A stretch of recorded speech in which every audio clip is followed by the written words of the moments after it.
Saya pernah diberi hadiah sepasang sepatu bermerek. Kemudian saya melihat sepatu yang sama di sebuah mall.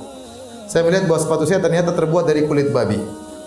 Apa hukumnya juga haram bagi umat muslim untuk memakai barang terbuat dari kulit babi? Apakah dosanya seperti memakan daging babi? Mohon pencerahannya Ustaz. Tidak. Kalau memakai kulit babi, hukumnya tidak sama dengan makan daging apa? Babi. Ya. Jadi, babi ini haram kulitnya, badannya, ya. Haram, ya. Dan dia najis, ya. Dia adalah hukumnya apa? Najis. Aulah khinzirin fa innahu rijsun.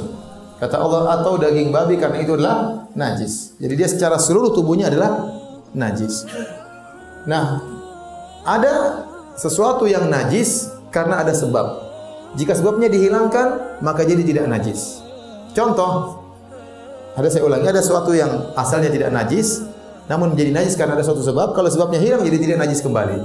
Contoh, sapi, ya,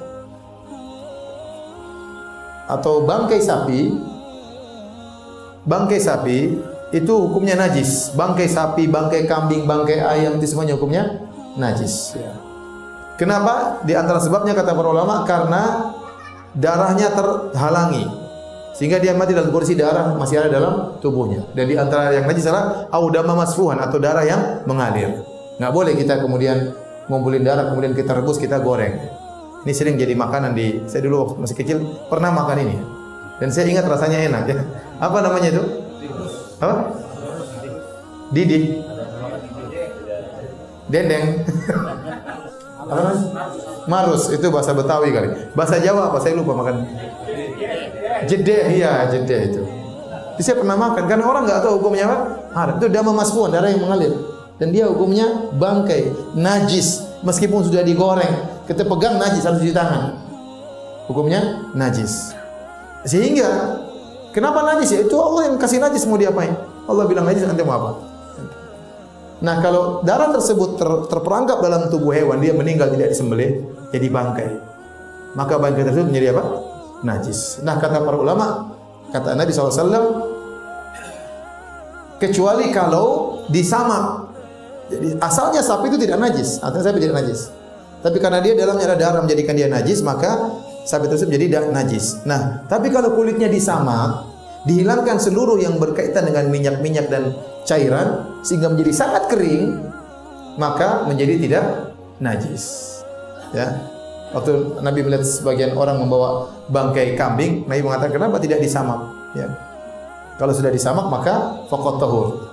Idza dubiqa faqat tahur. Kata Nabi kalau sudah disamak maka menjadi suci. Kenapa? Karena kulit yang tadinya ada cairannya, ada minyaknya, ada sel-selnya atau ada apanya lah, pokoknya yang berkaitan dengan darah. Kemudian kalau disamak sehingga dihilangkan seluruhnya, maka ini sudah tidak najis lagi.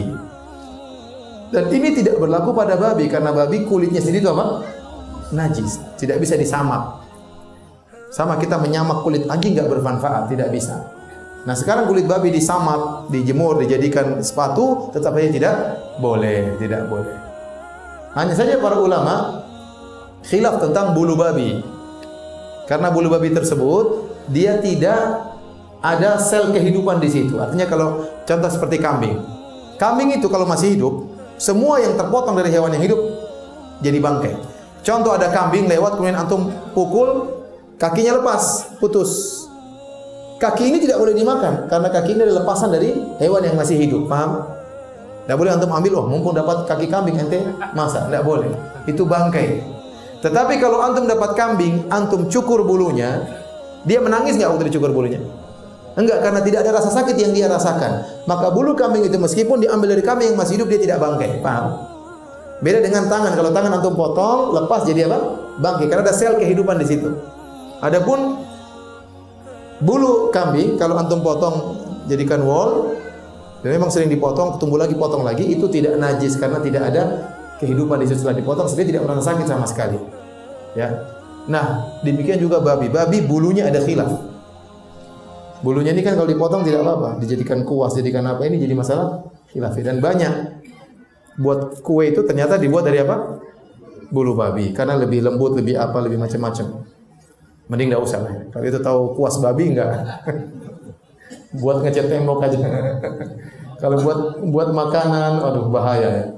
Tapi kalau kulitnya maka tidak boleh. Meskipun sudah disamat, sudah dikeringkan, dijadikan sepatu, tetap saja najis.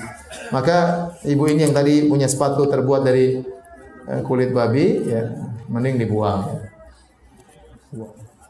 Mending dibuang. Apakah hukumnya sama dengan makan daging babi? Jawabnya tidak. Ini tidak dimakan, cuma dipakai.